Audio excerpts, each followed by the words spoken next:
Assalamualaikum warahmatullahi wabarakatuh. Kementerian Agama Republik Indonesia sejak 4 dekade yang lalu pernah mengeluarkan instruksi Dirjen Bimas Islam tentang penggunaan pengeras suara di masjid dan musola, yang diperkuat kembali dengan surat edaran Dirjen Bimas Islam tentang pelaksanaan instruksi tersebut pada tahun 2018. Dan terakhir diperkuat lagi dengan Surat Edaran Menteri Agama Republik Indonesia nomor 5 tahun 2022 tentang pedoman penggunaan pengeras suara di masjid dan musola. Hal ini dilakukan dengan mempertimbangkan bahwa penggunaan pengeras suara telah menyebar sedemikian rupa di tengah masyarakat untuk keperluan azan, untuk iqomah, membaca ayat-ayat suci Al-Quran, ceramah agama, dan lain-lain. Penggunaan pengeras suara ini tentunya menimbulkan gairah beragama dan merupakan syiar kehidupan keagamaan. Tetapi sekaligus pada sebagian masyarakat ada yang menimbulkan ekses-ekses yang kurang simpati disebabkan pemakaian pengeras suara yang tidak atau kurang memenuhi syarat. Nah, untuk memastikan bahwa penggunaan pengeras suara tidak menimbulkan potensi yang kurang harmonis di tengah masyarakat, maka kami atas nama Kantor Kementerian Agama Kota Gorontalo mengajak dan menghimbau kepada seluruh masyarakat, marilah kita dukung bersama pelaksanaan surat edaran tentang pedoman penggunaan pengeras suara di masjid dan musola, agar tercipta harmoni sosial yang baik di tengah masyarakat, serta mewujudkan ketentraman, ketertiban, dan kenyamanan kehidupan bersama seluruh warga masyarakat. Seperti apakah isi surat edaran tentang pedoman penggunaan pengeras suara di masjid dan musola? Yuk, kita ikuti penjelasan berikut ini. Adapun ketentuan dari surat edaran tersebut antara lain: 1. Ketentuan umum. A. Pengeras suara terdiri atas pengeras suara dalam dan luar. Pengeras suara dalam merupakan perangkat pengeras suara yang difungsikan atau diarahkan ke dalam ruangan masjid atau musola. Sedangkan pengeras suara luar difungsikan diarahkan ke luar ruangan masjid atau musola. B. Penggunaan pengeras suara pada masjid atau musola mempunyai tujuan: 1. Mengingatkan kepada masyarakat melalui pengajian Al-Quran, salawat atas Nabi, dan suara azan sebagai tanda masuknya waktu salat fardu.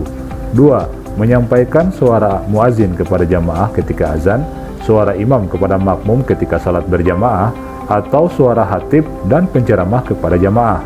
3. Menyampaikan dakwah kepada masyarakat secara luas, baik di dalam maupun di luar masjid atau musola. Ketentuan umum kedua yaitu pemasangan dan penggunaan pengeras suara. Pemasangan pengeras suara dipisahkan antara pengeras suara yang difungsikan keluar dengan pengeras suara yang difungsikan ke dalam masjid atau musola. Untuk mendapatkan hasil suara yang optimal, hendaknya dilakukan pengaturan akustik yang baik. Volume pengeras suara diatur sesuai dengan kebutuhan dan paling besar 100 desibel. Dalam hal penggunaan pengeras suara dengan pemutaran rekaman, hendaknya memperhatikan kualitas rekaman, waktu, dan bacaan akhir ayat, salawat atau tarhim. Ketentuan tata cara penggunaan pengeras suara pada waktu sholat. Untuk sholat subuh, sebelum azan pada waktunya, pembacaan Al-Quran atau salawat dapat menggunakan pengeras suara luar dalam jangka waktu paling lama 10 menit. Pelaksanaan sholat subuh, zikir, doa, dan kuliah subuh menggunakan pengeras suara dalam. Untuk sholat zuhur, asar, maghrib, dan isya, sebelum azan pada waktunya, pembacaan Al-Quran atau salawat dapat menggunakan pengeras suara luar dalam jangka waktu paling lama 5 menit. Sesudah azan dikumandangkan, yang digunakan pengeras suara dalam. Pada pelaksanaan sholat Jumat, sebelum azan pada waktunya, pembacaan Al-Quran atau salawat dapat menggunakan pengeras suara luar dalam jangka waktu paling lama 10 menit. Penyampaian pengumuman mengenai petugas Jumat, hasil infak sedekah, pelaksanaan khutbah Jumat, sholat, zikir, dan doa menggunakan pengeras suara dalam. Pengumandangan azan menggunakan pengeras suara luar. Pada kegiatan syiar Ramadan, Jumat Takbir Idul Fitri, Idul Adha, dan upacara Hari Besar Islam, penggunaan pengeras suara di bulan Ramadan, baik dalam pelaksanaan sholat tarawih, ceramah, kajian Ramadan, dan tadarus Al-Quran menggunakan pengeras suara dalam. Takbir pada tanggal 1 Syawal, 10 Zulhijjah di masjid atau musola dapat dilakukan dengan menggunakan pengeras suara luar sampai dengan pukul 10 malam waktu setempat, dan dapat dilanjutkan dengan pengeras suara dalam. Pelaksanaan sholat Idul Fitri dan Idul Adha dapat dilakukan dengan menggunakan pengeras suara luar.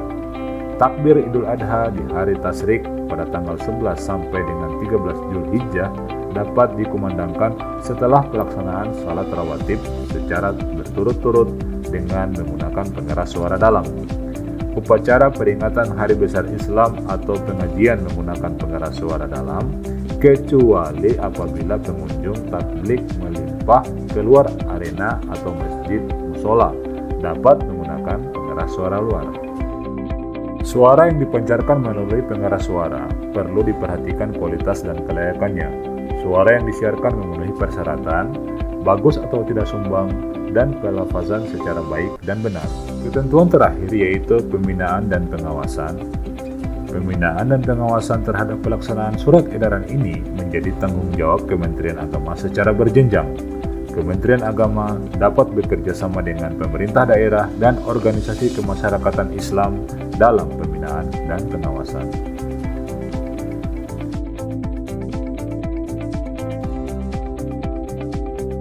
Demikian, semoga bermanfaat bagi kita semua dalam rangka memperkuat jalinan uhuwah Islamiyah, uhuwah Insaniyah, dan uhuwah Watoniyah di negara kita, khususnya di wilayah kota Gorontalo.